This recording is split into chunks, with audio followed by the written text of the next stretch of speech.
Naglaan na ng 100,000 pisong pabuya para sa ikadarakip ng isang nagtatagong pulis Maynila na sospek sa pangre-rape sa isang babaeng hinuli niya sa kasong bagansya. Nagpapatrol si Sol Aragones. Puspusan pa rin ang pagtugis ng Manila Police District sa kanilang kabarong si PO3 Antonio Bautista Jr. Si Bautista ay sospek sa pangahalay umano kay Vanessa na hinuli niya noong December 30 dahil sa bagansya.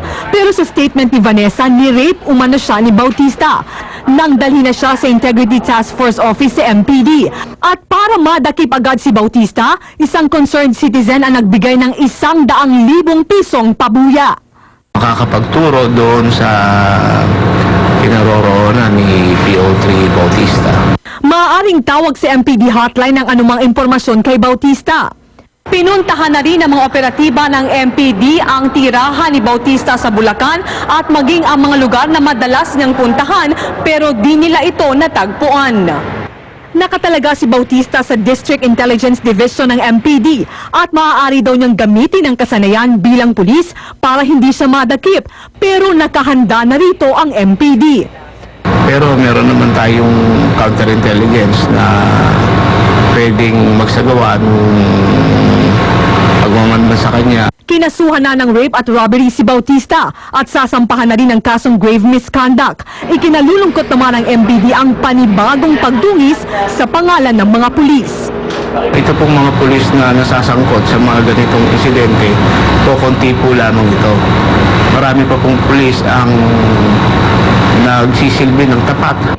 Panawagan ng MPD kay Bautista, lumantad na at harapin ang kanyang kaso. Sol Aragones, Patrol ng Pilipino.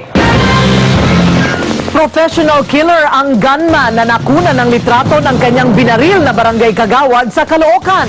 Ito ang lumilitaw ngayon sa investigasyon ng mga pulis. Nagpapatrol, Zen Hernandez. Inilibing na kahapon si Reynaldo Dagsa ang kagawad ng binaril noong bagong taon. Nakunan pa ng litrato ng kagawad ang lalaking bumaril sa kanya ilang sandali bago siya pinatay. Bagamat nahuli at nakasuhan na ng murder without bail, ang suspect na si Arnel Buenaflor, natatakot pa rin ang asawa ng biktima na si Arlene. Natatakot lalo na para sa mga anak ko kasi may mga galamay pa raw na nakakalabas. Kwento ni Arlene, bilang kagawad ilang beses nang nakaengkwentro ng kanyang mister ang grupo ni Buenaflor. Itinuturo rin kasi ang suspect sa pagpatay sa 3 residente doon. Malakas daw ang loob ng suspect dahil may kamag-anak na pulis at dating opisyal ng barangay. Meron pa siyang mga ibang mga kasama ng mga kapatid na pulis. Pero ayon sa Caloocan PNP, malabong may kapit ito sa kanilang hanay. Lumalabas sa kanilang investigasyon na isang profesional na mamamatay tao si Buenaflor. Sa nakumpiskang cellphone ni Buenaflor, nakita nila ang text messages na isang Elpidio de Juan din ang pinatay ni Buenaflor at kasama nitong si Michael Rolion sa Maynila noong bisperas ng bagong taon bago pinatay si Dagsa. 8 p.m. binayaran silang tagda 10,000 para patayin ang isang certain June. Before 12 o'clock, umuwi na sila sa Paco.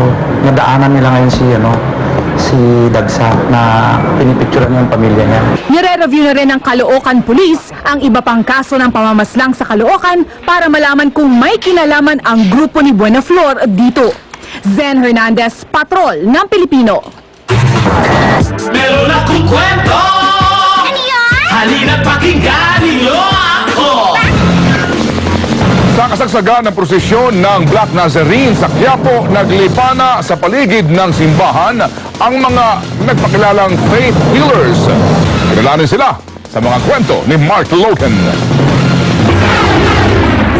Ganito raw ang gamot sa migraine. Ganito naman kapag masakit ang bagang. Ganito kapag may kuto. At ganito kapag napapagalitan.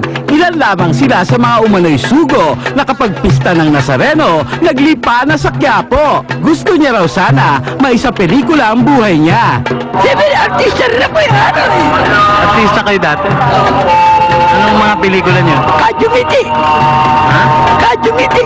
Eh ano naman ang tema ng pelikula? Masakit! Massacre. Tungkol sa massacre.